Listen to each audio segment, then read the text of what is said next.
Okay,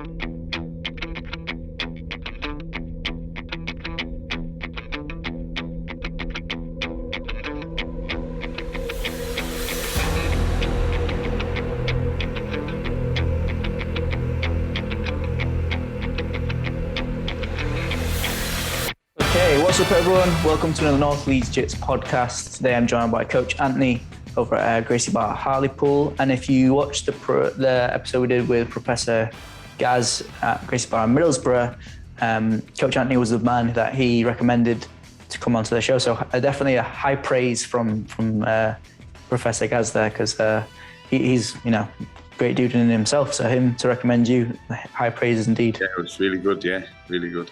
For sure, man.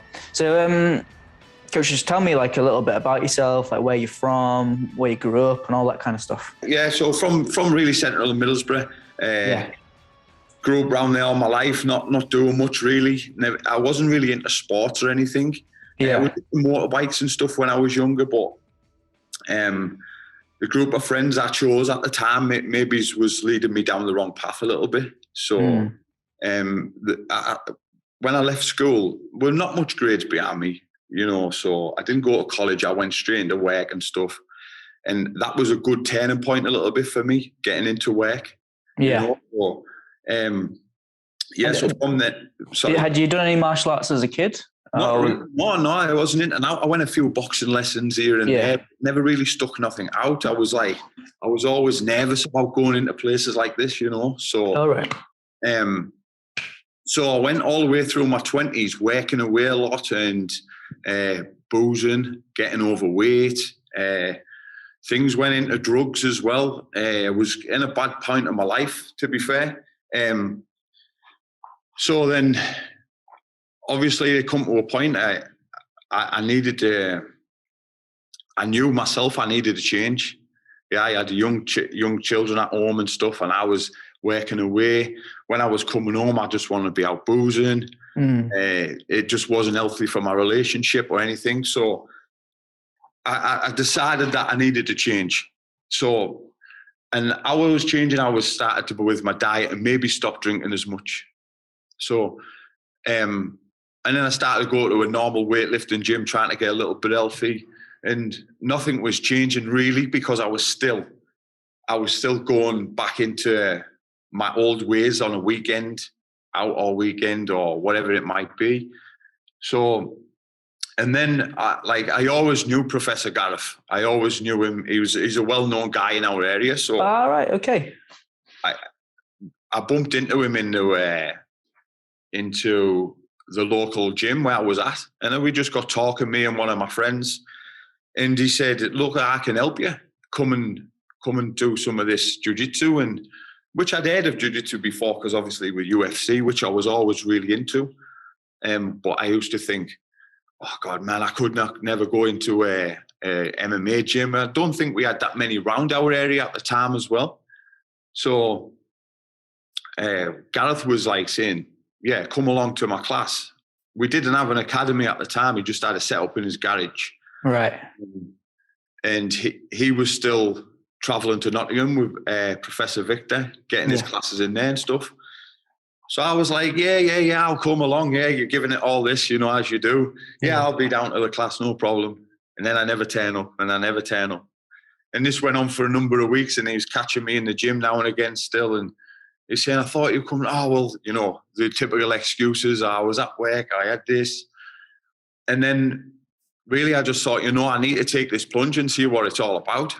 So, and I did. I turned up at his house in his garage and trained, and it was quite scary, because I'd never done anything like this before, or been into a martial arts gym, and I was getting the images of it being in like, I'm going in the UFC or something here, right. That type of scenario. So it was I was really scared and nervous.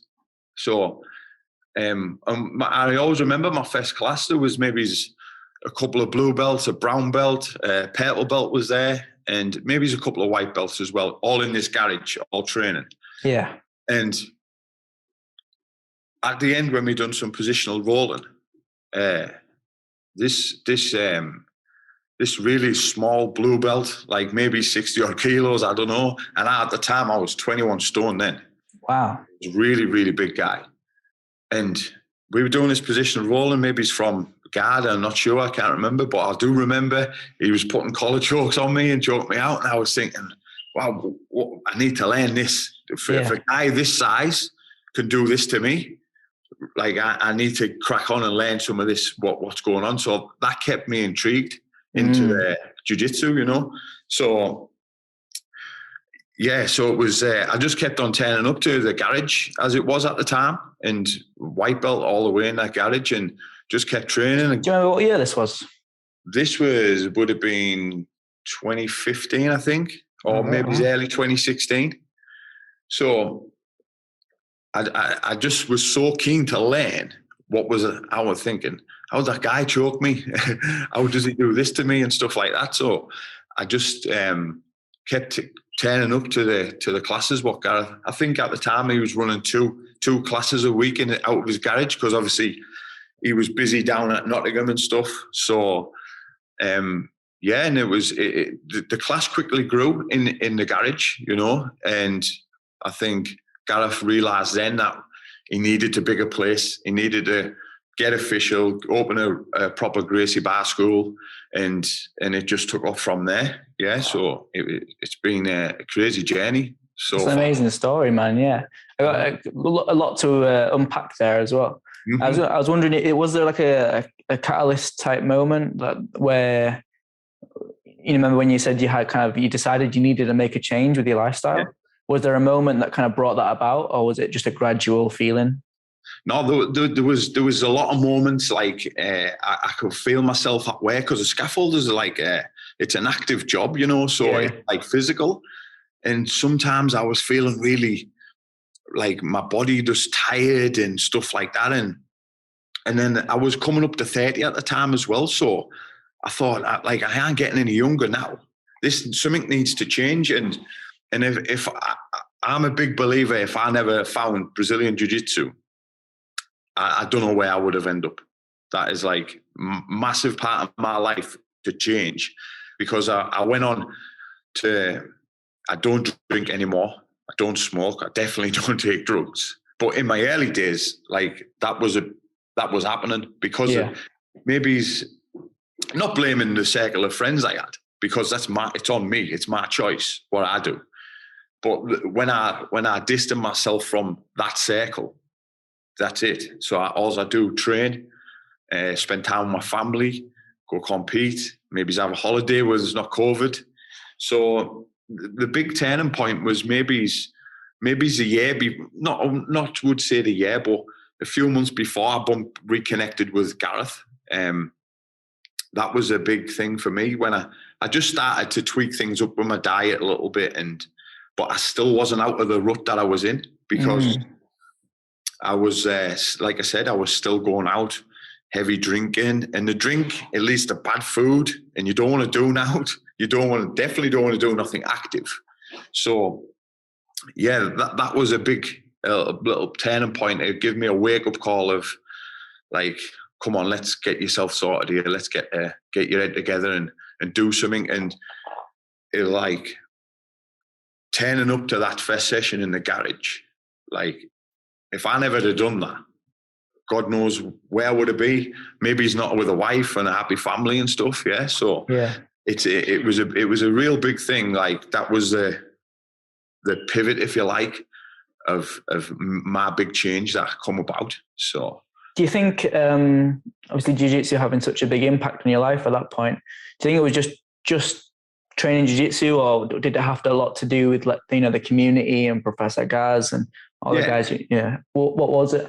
Yeah, I mean, Professor Gaz, he was a big part in the change, because he used to keep, come to the next one, come to Saturday, I've got a Saturday morning, come and do this and stuff like that. So he kept you, like, because obviously white belt and you're trying to learn jiu-jitsu, and it's a tough sport. It can be a tough sport to learn, and you need to take your time with it and be consistent with mat time and stuff like that. So, and not give up. Like, you've got to give it time. So he was always, look, just keep training. I promise you, down the line, the mat time will pay off and we will change you for the better. So he was being a real massive part in my change from being a 21 stone overweight guy, boozing all his time, to coming back down as 90, 95 kilos. I'm up and down weights between competitions, right here and there. So to walk around with a healthy mind and happy, because I wasn't happy in my late 20s. I was not happy whatsoever.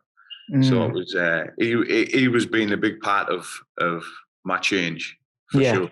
Definitely. So was there many other aspects that why you think it had to be kind of jiu-jitsu and GB Middlesbrough that kind of brought about this change, and not say if you just started down at like local football club or something? No, well, I think like football's football, isn't it? It's like always the same. Pass the ball, get it into the goal, or boxing, you standing, jab, hook, this, that. But with jiu-jitsu, there's always something different. There's new techniques coming out all the time. When you're inspiring, you've got to be thinking.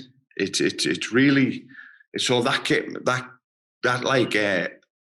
attracted my mind to this sport. It was like I just put all my energy into this because it blew my mind away so much, especially when I got like maybe it's a year into training, when I was starting to really understand jiu-jitsu a lot more. I thought, well, I need to learn more. I want to get better at this sport. Like it's so satisfying to roll with your friends and they might get some nice submission on you and then you're hugging each other after the round, and like it's a crazy sport, and like and what it's done for me in my life is probably, I would say, like a miracle. To be fair, really is. Yeah, it sounds like one. And I think, it's just so empowering when, what that, a blue belt could do to a white belt, as you say, and then what a purple belt can do to a blue belt, and so on and so forth. It's just the depth of knowledge. It's just so like enticing. It's like, the dark arts, you want to go in. Yeah. And I love that about this sport. I love like the levels, what we have in the gym, and other academies have good levels all over, and that's what I love. Like you could turn up to even like a competition, you could turn up and you think, I've got this guy's number, I'm going to win this, and he absolutely puts it on you, and I think, I love that. I loved it. Right. Come off. Maybe he's not win, but I will always learn what I've done wrong, or maybe I got smashed on the day or whatever. But it's that's what I love about it. It keeps me interested and keeps me hungry to train more. Like sure. off lotters or whatever in the gym. If I have a good night in the gym, I think, right, next week I'm going to try and improve on my mistakes this week or whatever. But yeah, so it's really amazing sport, really. So when was it that you kind of first understood that you could compete in jiu-jitsu, and when did that start getting that into your mind? Yeah, well, to be fair, in my mind when I first started, I didn't know nothing about competitions. So that was never one of my goals whatsoever. I think on the waiver sheet that you fill in when you first sign up, on that, if Gareth has still got it, it was just weight loss. That's what I put on. Yeah. Because I didn't understand about belts or competition or owning schools or anything.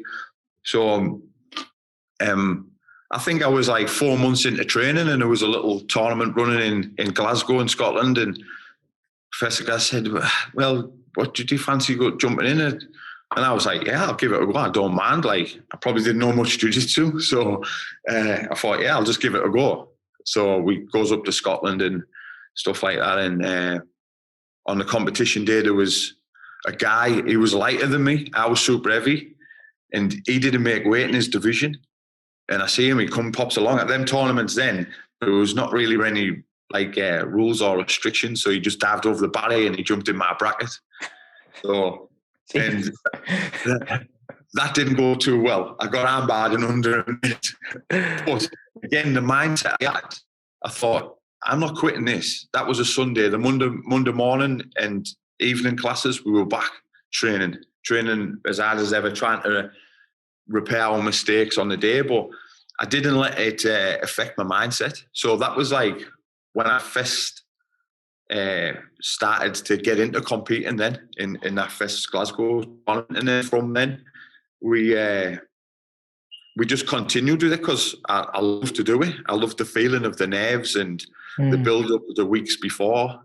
I love trying to deal with my mindset of I'm not doing it, I am doing it. Do you know? So right, you like the self challenge of it in a way. Yeah, exactly. Yeah, the self challenge of the competition. Yeah. So and the big thing as well is getting out of my comfort zone. I like to do that now. So because if you're going to be in your comfort zone all the time, I don't think you're going to excel or progress.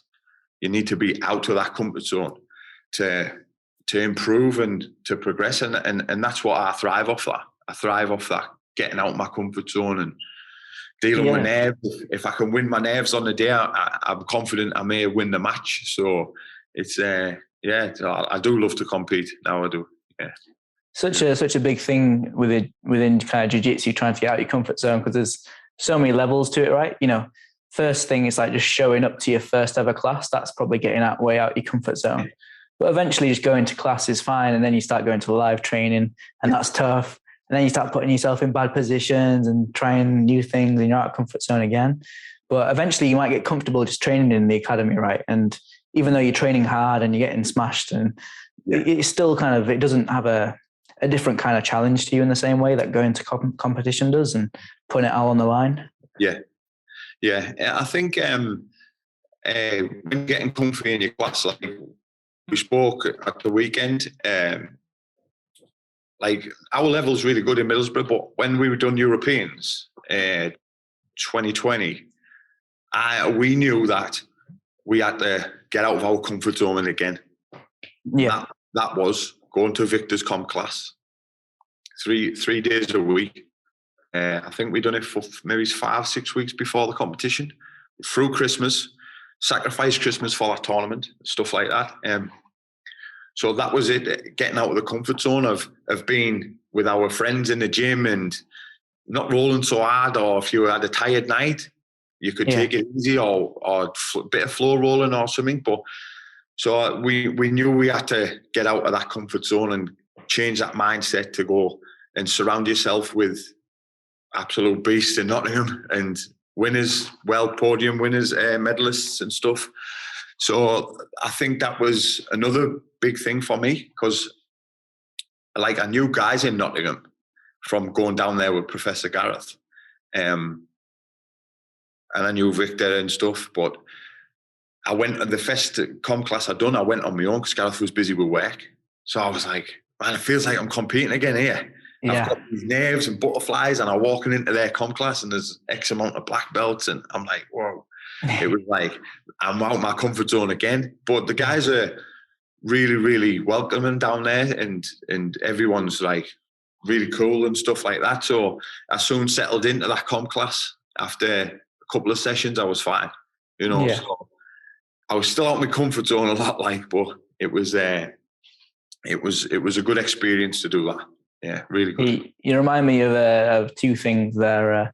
The first was we were interviewing Bradley Hill a while back, and I think we were asking him about the comp, like a comp team session, and he was saying about how once you start in a comp team session, you're no longer just showing up for yourself anymore. You're showing up for your teammates, because if you don't show up, they don't have someone to roll with. Exactly. And if you don't bring it that night, you're letting them down. Yeah, exactly. So yeah, that's it. We need our training partners on the mat, so there's not going to be any training. Yeah, and that's what it was down there. There were guys coming from, like, obviously Victor's black belts from all around the country. They were coming up and they were bringing their students, so it was like a real busy comp session. It was like, I was like on my own and stuff. The nerves were like a competition day. Yeah, that's what it felt like for the first few weeks of going down there. But then soon settled in, and it wasn't too bad from then. It was really, really good training, really good. And that's the other thing it reminded me of, was like just how community spirited Gracie Barra is within the different academies. I've been lucky enough to train at Gracie Barra in Thailand and in Australia, and wherever you go in the world, man, you show up to Gracie Barra and you're Gracie Barra, like you're going to get the warmest welcome. They're going to look after you. You do, for sure. And that's what I love about Gracie Barra. One of the most, like, our schools are so welcoming. I've never seen any egos in any of Gracie Barra schools. I think guys with big egos don't last and stick around to jiu-jitsu. Yeah. So yeah, I've trained in a few different Gracie Barra schools around the country, and like you said, everyone that we've been in, we've always had a really good welcome. Pictures at the end, guys from this academies come visit, and it's really good. And you're always welcome back. Always welcome back. Oh, for sure. And it's something you don't find in any other sport. I don't think other sport, any other activity. Not like the same kind of welcoming you get from a good GB school. Yeah, and I think that's one of the big reasons why jiu-jitsu was for me, because like maybe some MMA gyms could have big egos and stuff like that, and maybe it's not as welcoming and a little bit more rough and ready. Same with boxing gyms and stuff. So I think that I would never channeled all my energy in a type of sport like that, because like I'm quite a reserved guy and nervous when I'm going into a bigger surrounding with lots more people in. Like I remember when I first teach my first fundamentals class, I was no good. I was messing my words up and stuttering here and there. But again, you progress in what you're doing, and you push yourself, again, coming out of that comfort zone and stuff like that. So yes, it's really good. Sure. And just before we move kind of too far away from it, tell me a little bit about your road up into the Europeans, because obviously for people that don't know yet, you won the Europeans, which is like a massive, like one of the biggest things you can do in jiu-jitsu, basically. So we done like few not smaller ones, really competitive tournaments, but the Nottingham Open at white belt, we done that. I managed to win that. We done a couple of other smaller ones. Then I also remember we had a seminar with Victor, and I got we were registered for white belt at the British Open, no gi, and it was the one that, I don't know if you remember, it snowed really bad that year and it got cancelled. Okay, yeah. We were sat in the hotel waiting to go to the venue, and it got cancelled. So, and then in the January, I got promoted to blue belt. So I says to Gareth, the British Open had been rescheduled to the February. So I said, this was a week before, I said, well, what do I do now? He said, well, you're a blue belt now, you go compete in blue belt. You know, so I was like, more nerves, more comfort zone, get out of and stuff like that. I was like, oh my God. But that was another challenge. I goes and competes the no-gi. Lost my first match, but it was real good experience at the next level. So, and again, I didn't let my mindset dip and think, I'm not good enough to be a blue belt and compete with these guys. So I just went back to the drawing board. We trained, and throughout 2018 and 2019, we done all the IBGF in London, which we won all of them at blue belt, which was a really good achievement. We done the UAE Grand Slam in London, first one at blue belt. I didn't manage the podium there. I didn't manage to win. I lost my first match, but from then, that was another goal I wanted. I thought to myself, we'll do it next year, and maybe I can improve on that if I train hard enough and train right. So we goes and does it the year after, and I managed to get to the final. Fought a really tough guy. I can't think where he trains at. We have a Hodger Gracie gi on, but I'm not sure if he's under that affiliation. Fought him in the final. I got triangled in the final. Nearly went to sleep. But again, my mind never dipped. I thrived off stuff like that. And in my mind, I thought, brilliant, I've improved from the year before. I've come back to the drawing board, went back and trained, goes back to that tournament and picks up a silver medal at another big tournament. So that was really, really good. And that was rolling into 2019, British National Pro, we done that, we won that blue belt. And again, same IBGF tournament at blue belt, we managed to win them again. And this is going into 2019. Yeah, and then the training started for Europeans then, late 2019. And that was the highlight so far was doing well at the Europeans, because I think at Europeans my mind was podium, get to the podium and I'll be happy, you know. But Professor Gareth said, no podium, we want to win. We want to win. So I remember like they seeded the brackets there, and there was a French guy, he was number 1 seed, I was number 2. So we would meet in the final. Okay. The bracket. Yeah. And this guy loses first round. So I thought, what opportunity here. Right. Number 1 seed in the bracket's gone out, you know.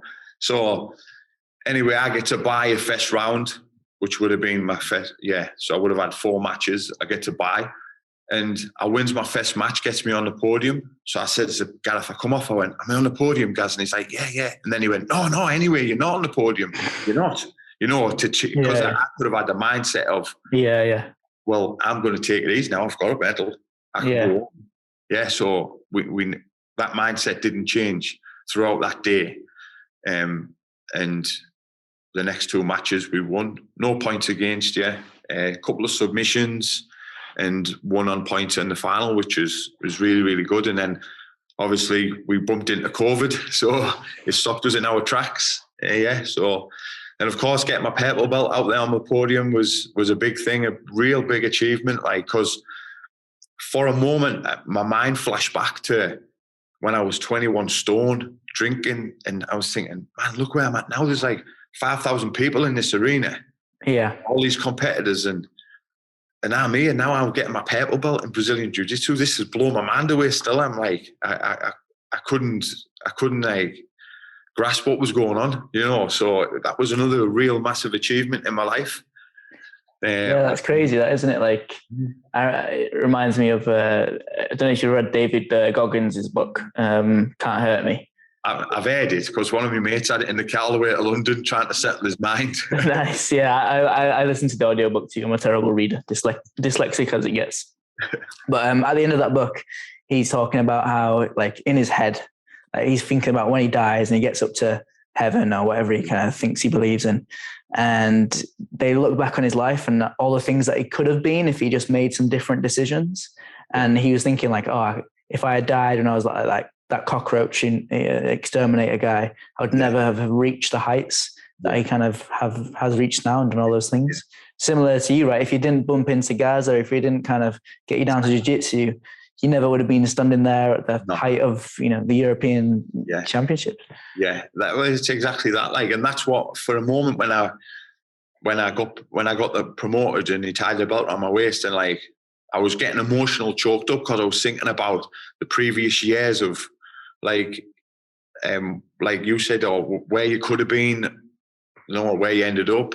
Like my life was spiraling out of control with my weight was like getting beyond a joke, and so for a moment my mind flashed back to all them memories, and I was super proud of myself of where I'd come to from where I'd been, you know. So, and from a small academy up in the northeast, it was a big achievement for us all as a team, you know. So for sure, it was really, really good achievement.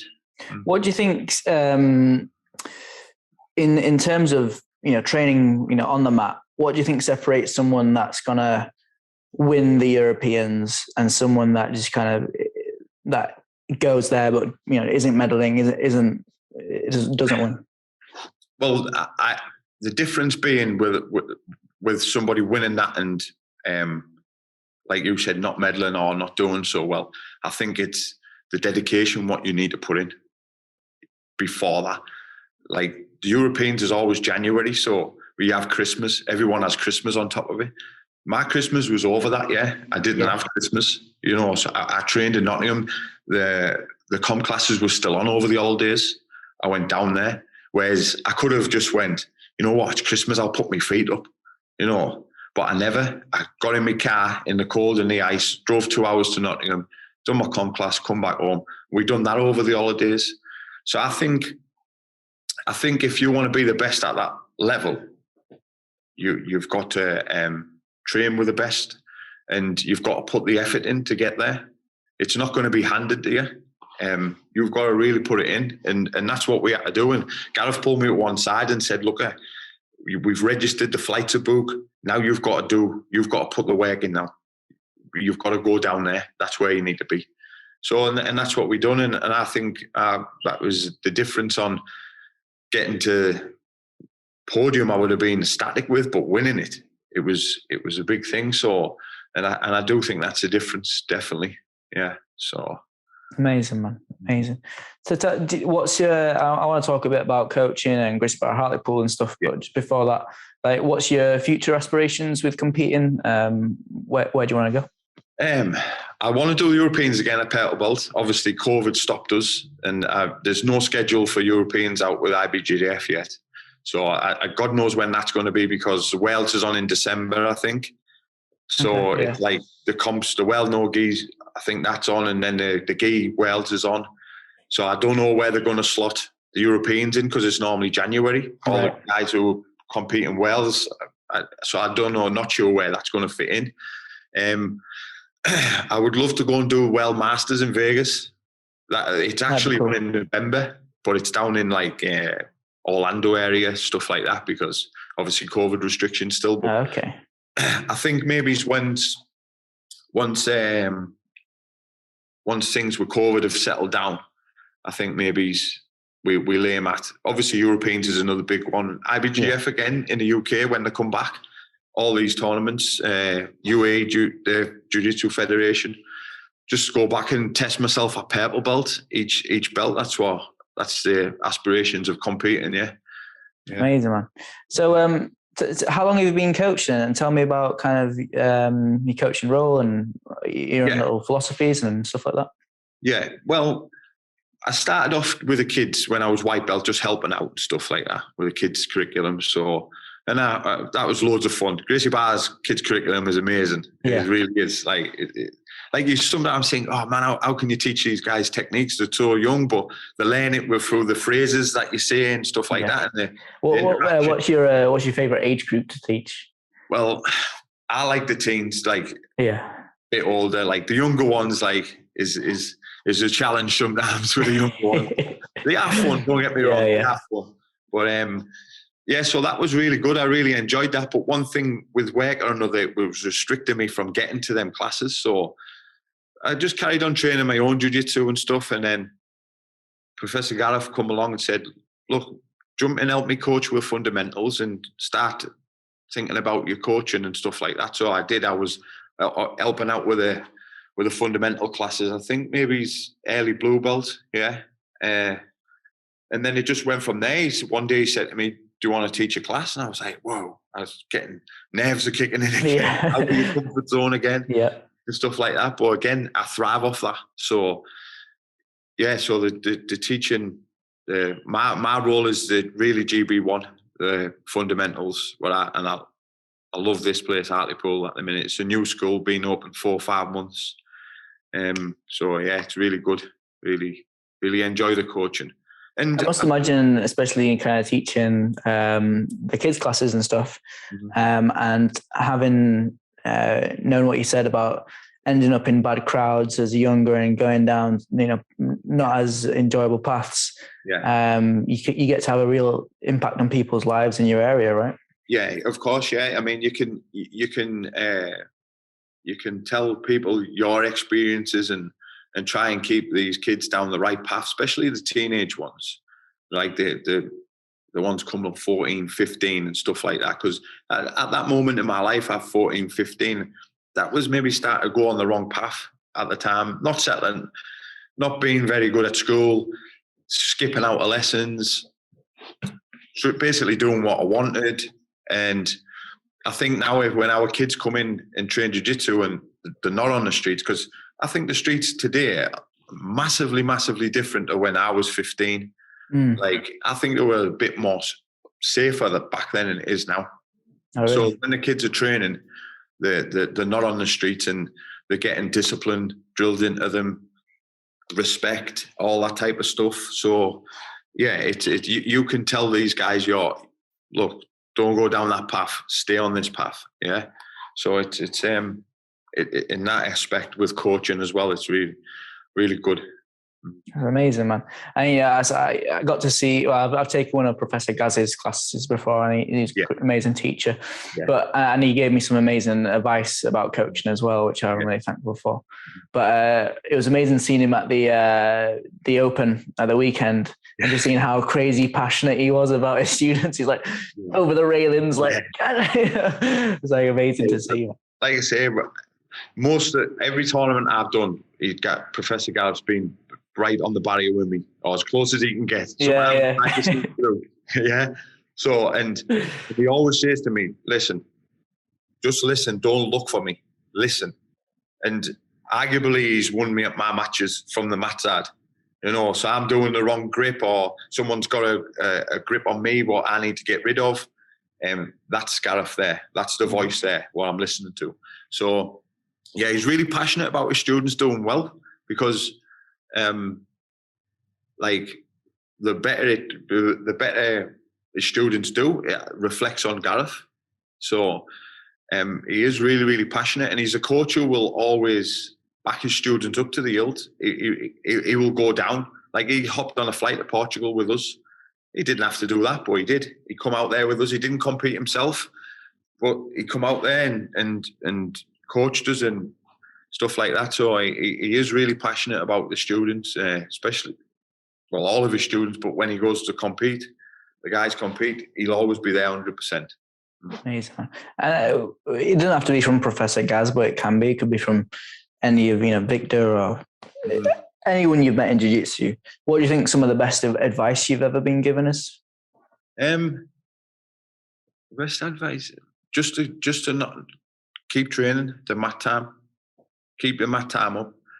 Like, when you go down to the competition training, or you go to another academy and you meet these like Victor and the black belts and stuff like that, and you're training, they come and give you their advice and stuff like that. And mainly what I always get from it is never give up. Don't give up with the jiu-jitsu. If you love that sport, and maybe it's one thing or another in your life comes in your way, but you'll always have this sport here. This is not going nowhere. It's actually just blown up at the minute. Like, the jiu-jitsu scene in the UK and around the world is really, it's blown up at the minute. So the jiu-jitsu is not going anywhere. So stuff that go on in your life outside the mats, if you get back training, stuff like that, the mat time for me is the biggest advice I would give, and I pass on to like our fundamental students, because they always come and say, how do you get better at this? Because they want to learn so quick. I was one of them students as well, and I also say to them, turn up the class as much as you can, as much as your life will let you, and you're guaranteed your training will reflect on, you will get better, definitely. So, and I mean, this sport has helped me in other ways, or like adversities in my life this year. Unfortunately, my daughter was diagnosed with brain cancer in May this year. So that was a big adversity in my life. And I took 2 months out, and in my mind, I was slipping away again. And I was thinking, am I going to train again? Do I want to train again? My daughter's in a serious condition. But Gareth, he gets on the phone, or he comes to the house and visits and says, look, when you're ready, get back training. And I had a good 2.5 months out this year. And the best thing I could have done for my mind was to come back on the mats. And it helped massively, because for that moment on the mats, you forget about what is happening outside the mats in your home life. And so it eased the mind of working overtime all the time and thinking with the worries and stuff like that. So, yeah, so again, jiu-jitsu has helped me massively this year through my problems that I've got going on. But it's amazing. Like, I could have easily just went, you know what, I'm not training no more. My daughter's sick. I'm going to just focus. We do still focus on her, of course, but I needed this back in my life, jiu-jitsu. Even after 2 months out, I needed to come back for my own mind. And it's kept me positive throughout what's happening with our daughter. So it's, again, it's amazing sport. Like all your friends in the academy and in both academies, it's brilliant. Like the support you get from them. I had messages from Victor, which is really good. You know, Gracie Barr, Europe's head guy, is messaging you with support from Gracie Barr. It's like, I don't expect that you're going to get, I'm not saying you wouldn't, but I don't expect you would get that from most jiu-jitsu teams. No. It's really, really, really amazing that what the positive effect it's had on me this year again. Yeah. For sure. I'm really sorry to hear about your daughter there, but I hope she makes a full recovery, man. Yeah, she's doing really well, to be fair. So we took her to the British Open at the weekend. She wanted did you? She loves going and supporting the team and stuff like that. So it was getting her out and stuff like that. So she's doing really well. Again, she says, Dad, because she did train jiu-jitsu in the kids' curriculum for a while, and then kids are like they change their mind and they want to be out. So then she said not long ago, Dad, I want to go back training. I said, maybe it's not yet. We'll just hold on. Let's get better first, you know. So, yeah. But it really helped me this year. Really helped me. Just that community, that that ability to kind of go through adversity, and it's such a special thing, you know. And as you say, that the people within Gracie Barra who's reached out to you, it's such a special thing. Yeah, it is. It's really, and it was like it gave me a lift. Like, get a WhatsApp through from Professor Victor and saying, "Look, we're here for you. The support's here, blah blah blah." All the rest of it, I can't remember word for word the message, but at that moment I thought, "Man, this is Victor." Like, I look up to him. You know, it's and he's messaging, showing his support. And it's really, really humble. You know, so it was. Yeah, it was really good. Yeah, I think, sometimes, and you'll know, Gracie Barra from outsiders kind of gets, flax for maybe like corporatizing jiu-jitsu or, uniform and all this kind of stuff. But I think out of everyone, like, we really, really live those values that we preach, that brotherhood, development and integrity. Yeah. I don't see anyone adhering to and living up to the values that they set like Gracie Barra quite do. Yeah. No, for sure, definitely. Yeah, it's and the thing, like with Gracie Barra, they got ridiculed for the uniforms and stuff like this and all that. But if you look around all the teams now, all the teams are doing the same thing. Yeah, they're falling in line what Gracie Barra have done for a long time. Mm-hmm. So you're getting all these big teams now that want to be in uniform and looking professional and curriculums and stuff like that. I mean, I've done the ICP, the coaches course. Did I do it this year? I think I've done it early this year, the new one. And that course blew my mind away. Like what the information and everything that they give to you through that ICP course. Because at first I was scratching my head thinking, what are they going to tell me? Like, I train on the mats, I'm fine, But that, it was really, really, it was mind-blowing, like how good that course is. I'd recommend that course to anyone like within Gracie Barra who needs it. It's a really, really good course. And the instructor's toolbox, all the curriculums you get, the Nogi and Professor Victor's, the GB2, it's like, it's unbelievable. It's what they can do for you is really, really good. Really good. And a lot of the advice they give in the ICP, it can pretty much be boiled down to care about your students. I remember Professor Tom Harris was telling us once, like, it was over at Gracie Barra Harrogate, and he was saying, like, you guys will never really understand like how much your instructors care about you and like talk about you like off the mats. Yeah. And it's like those guys that don't even think you're talking about them are like the guys that you talk about the most, Yeah, because obviously we touched on that subject a little bit earlier, is without our students coming into your academy, there's no training. Yeah. I can't train.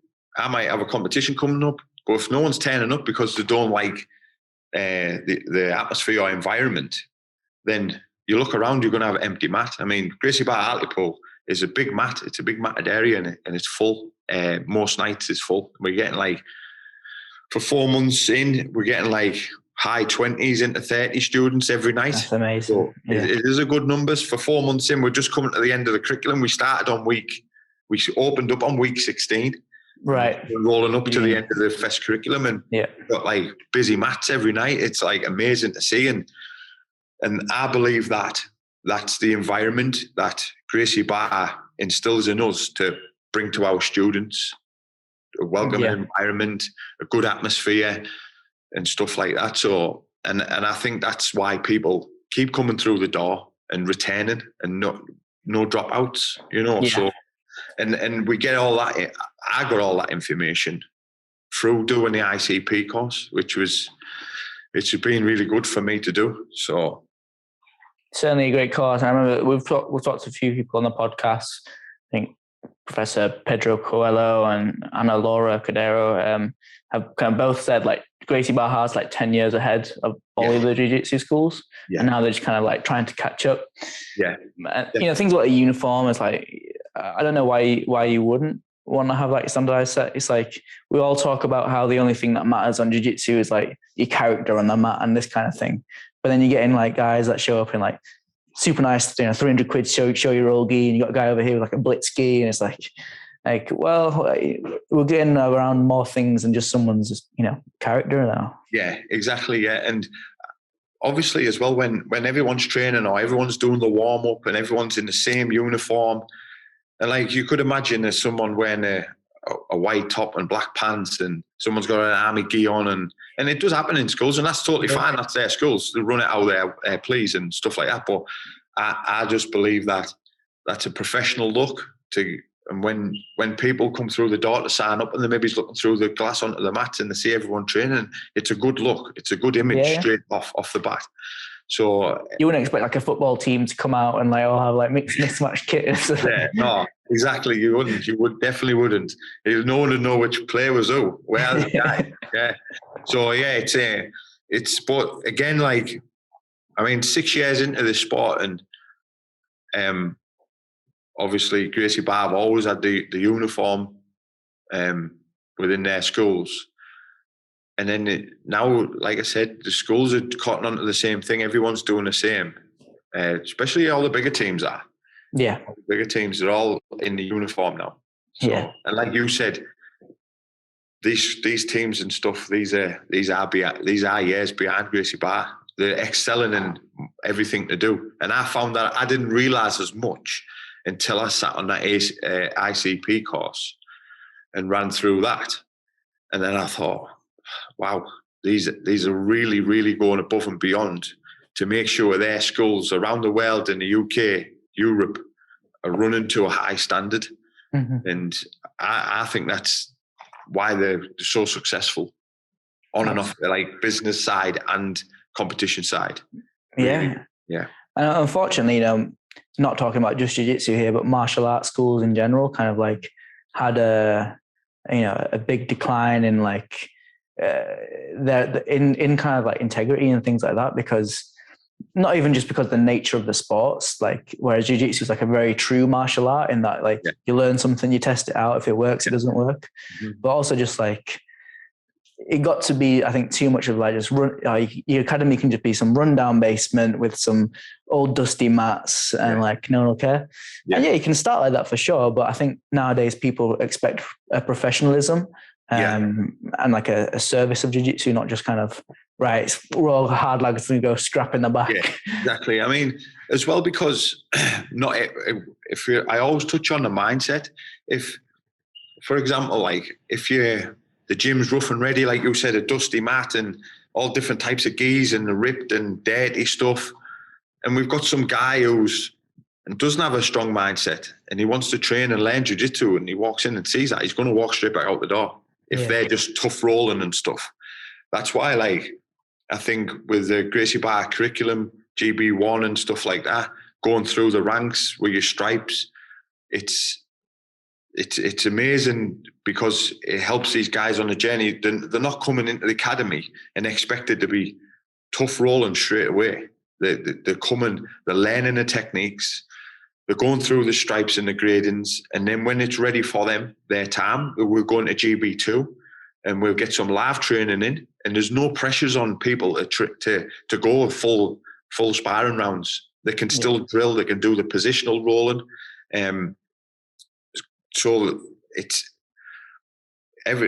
you have everyday guys who just want to train with their mates and they're not competitors, and they just want to come to a nice environment. And you come into these Gracie Bar schools now, and they're so professional the way they're set up and the structured classes. As I think that's a level above everything else for the beginners, for the white belts and the beginners.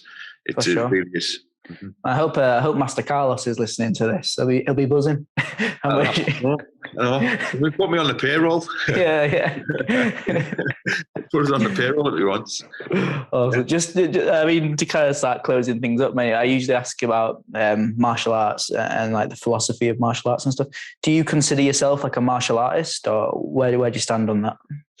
I don't know, really. Yeah, well, I think I'm a martial artist in progress, let's say.